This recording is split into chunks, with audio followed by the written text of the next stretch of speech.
నడిచినా కూర్చున్నా మోకాళ్ళ నొప్పులు వస్తున్నాయా? ప్రాణ పెయిన్ క్లినిక్ లో అధునాతన చికిత్సతో మోకాళ్ళ నొప్పులు తగ్గించుకోండి. నమస్తే, వెల్కమ్ టు మనం టీవీ. నేను వలి.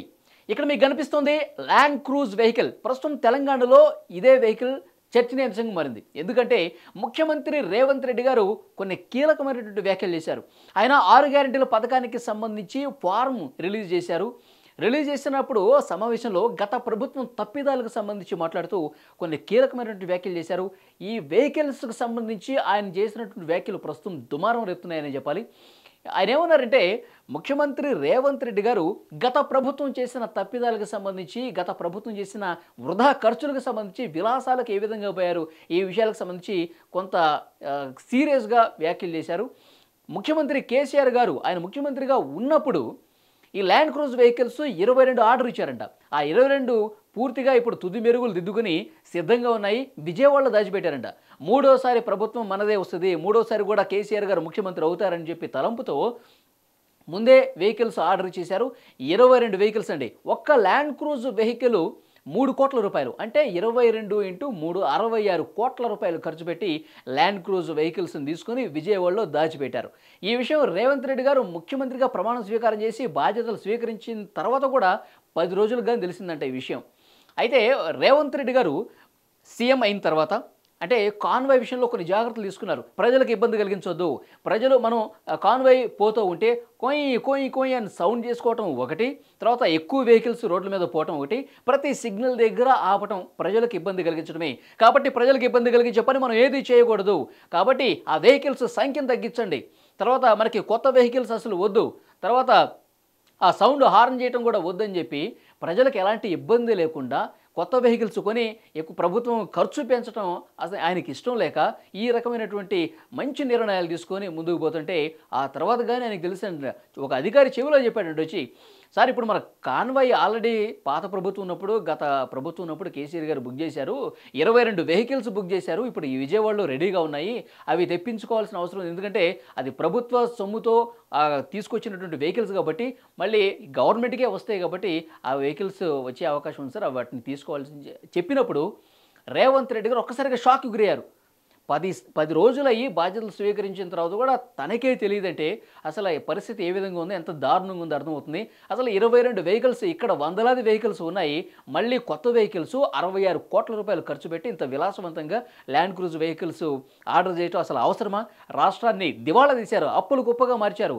6,71,000 కోట్ల రూపాయల అప్పు పేరుకుపోయింది. శ్వేతపత్రం రిలీజ్ చేసింది కూడా అసలు అందుకే. గత ప్రభుత్వం ఏం చేసింది, లెక్కలు ఏం చేసింది, రాష్ట్ర అభివృద్ధికి ఎంతవరకు దోహదపడింది, ఈ రకమైనటువంటి అప్పులంటే మొత్తం ఊడ్చేశారు. అది కాకుండా ఇప్పుడు వాళ్ళు 66 కోట్ల రూపాయలతో ఈ వెహికల్స్ కాన్వాయ్ కొనే పరిస్థితికి వచ్చారు. కాబట్టి ఈ విషయాలన్నీ కూడా ఆయన మీడియాతో పంచుకున్నారు రేవంత్ రెడ్డి గారు. ఈ విషయం తెలిసిన తర్వాత రాజకీయ వర్గాల్లో ఒక తీవ్ర దుమారం రేపినటువంటి పరిస్థితి కనిపిస్తోంది. 22 వెహికల్స్ని 66 కోట్లు పెట్టి తయారు చేయించి వాటిని విజయవాడలో దాచి ఉంచారు అంటే కనుక ఈ కొత్త ప్రభుత్వానికి ఆ విషయం ఇంత లేటుగా తెలవటం పెద్ద చర్చనీయాంశంగా మారింది.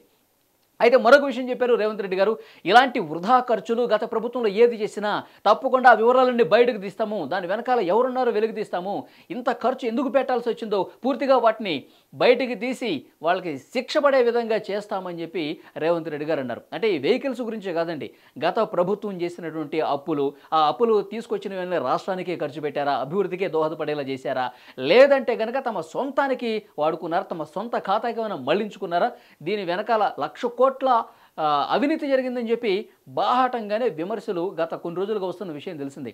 నిన్న కూడా ముఖ్యమంత్రి రేవంత్ రెడ్డి గారు ఇదే విషయం చెప్పారు. 1,00,000 కోట్ల రూపాయల అవినీతి జరిగింది, వాటన్నిటిని కూడా లెక్కలన్నీ బయటకు తీపిస్తాం, అన్నీ కక్కిస్తామని చెప్పారు రేవంత్ రెడ్డి గారు. ఇది ప్రజావాణి కార్యక్రమంలో ఎవరో ఒక బాధితురాలు కేటీఆర్ గారిని కలిసినప్పుడు తన బాధ చెప్పుకుంటే 1,00,000 రూపాయలు ఇచ్చే సాయం చేశామని చెప్పి కేటీఆర్ డబ్బా కొట్టుకుంటున్నాడు, మీరు 1,00,000 కోట్లు తిన్నారు, అందులో 1,00,000 ఇచ్చారు, అది కూడా ప్రస్తుత ప్రభుత్వ విజయంగా చెప్పారు, ప్రజావాణి విజయంగా రేవంత్ రెడ్డి గారు చెప్పారన్నమాట. సో అలా ఆ డబ్బు మీరు తిన్న డబ్బంతా, దాని అవినీతి సొమ్ము మొత్తం కూడా ప్రజలకు చేరే విధంగా ప్రభుత్వం, ఈ ప్రస్తుత ప్రభుత్వం రిపీట్ ఓకే ఓకే వాళ్ళు తిన్నటువంటి ఈ 1,00,000 కోట్ల సొమ్మంతా కూడా ప్రతి ఒక్క పైసా, ప్రతి ఒక్క రూపాయి ప్రజల వద్దకు చేరుస్తాము, మొత్తం వాళ్ళు తిన్నది మొత్తం కక్కిస్తాము, కక్కిన తర్వాత ఆ డబ్బును తీసుకొని మళ్ళీ ప్రజలకు పనిచేస్తాము. ఈ రకమైనటువంటి ఒక కీలక ప్రకటన ముఖ్యమంత్రి రేవంత్ రెడ్డి గారు చేశారు. ఇప్పటికే న్యాయ విచారణ కూడా ప్రారంభమైందని చెప్పారు. న్యాయ విచారణ చేసే విధంగా పూర్తి స్థాయిలో దర్యాప్తు చేసి ఎవరు ఎంత తిన్నారో దాని వెనక ఎంత పెద్దోళ్ళు ఉన్నా సరే వాటిని రూపాయితో సహా లెక్కగట్టి బయటకు తీసి మొత్తం కక్కిస్తామని కూడా రేవంత్ రెడ్డి గారు చెప్పారు. సో దీన్ని బట్టి అర్థమవుతుంది ఒక పారదర్శక పాలనకు ముందడుగు పడినట్టుగా మనం భావించాలి. ఎందుకంటే గత ప్రభుత్వం ఈ అప్పులు నిజంగా రాష్ట్రం కోసం చేసిందా, లేకపోతే వాళ్ళు తమ ఖాతాల్లో వేసుకున్నారా, మొత్తం కక్కిస్తామని చెప్తున్నారు. అదొకటి. ఈ ప్రభుత్వంలో ఇలాంటి వృధా ప్రయాస ఖర్చులు ఉండవు. ఉన్నంత వరకు ఖర్చులు తగ్గించుకుంటూ ముందుకు పోవాల్సిన అవసరం ఉంది. ఎందుకంటే రాష్ట్రం మొత్తం దివాళా తీసేసిన పరిస్థితి కనిపిస్తుంది. ఖజానాలో పూర్తిగా ఊచేశారని చెప్పారు. దీన్ని బట్టి మనకు అర్థమవుతుంది ప్రస్తుత ప్రభుత్వం వృధా ఖర్చులకి ప్రయాసకి వెళ్ళదు. దాంతోపాటు గత ప్రభుత్వం చేసిన తప్పిదాలు, వాళ్ళు 1,00,000 కోట్ల తిన్న వ్యవహారానికి సంబంధించి పూర్తి స్థాయిలో దర్యాప్తు చేసి వాళ్ళని కటకటాల వెనక్కి కూడా పంపించే అవకాశం ఉందని దీన్ని బట్టి అర్థమవుతుంది. ఎందుకంటే 6 గ్యారెంటీలు పూర్తి స్థాయిలో అమలు చేయాలంటే గనక చాలా జాగ్రత్తగా ఖర్చు పెట్టాల్సిన అవసరం ప్రస్తుత ప్రభుత్వం గుర్తించింది. కాంగ్రెస్ ప్రభుత్వం ఏర్పడినప్పుడు అసలు ఖజానా ఎంత ఉందిరా బాబు అని చూస్తే పూర్తిగా ఊడ్చేశారంట. ఊడ్చి తుడిచిపెట్టుకుని పోయారు. మొత్తం అప్పులే ఉన్నాయి తప్ప ఎక్కడ ఒక్క రూపాయి కూడా మిగిలిన పరిస్థితి. మొత్తం తుడిచిపెట్టుకుని గత ప్రభుత్వం ఇన్ని అప్పులు చేసి ఖజానాని దివాళా తీయించేసి వాళ్ళు పారిపోయారు. ఇప్పుడు రాష్ట్రాన్ని గాడిని పెట్టాల్సిన పరిస్థితి. దాంతోపాటు ప్రజలకు మనం హామీ ఇచ్చాము 6 గ్యారెంటీలు.